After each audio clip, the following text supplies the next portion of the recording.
the first conference in 1985,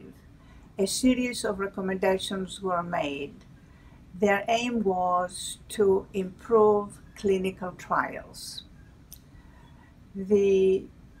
chairman of the various sessions recognized that a major impediment to clinical research was the fact that the various studies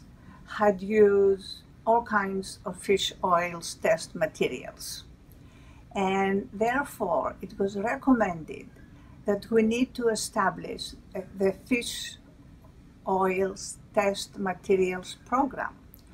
which Bob Kiefer in the Department of Commerce took responsibility in establishing the purity of the fish oils, the type of fish oils to be used, the laboratory procedures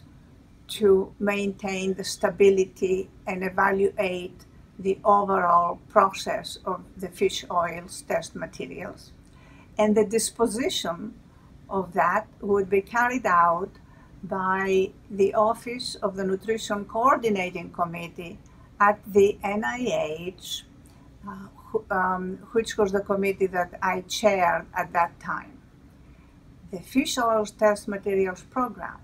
was instrumental in improving clinical trials, improving the results of the clinical trials, and also showed that for the first time, the Fish Oils Test Material Program, that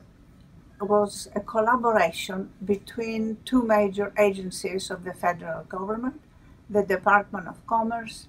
and the National Institutes of Health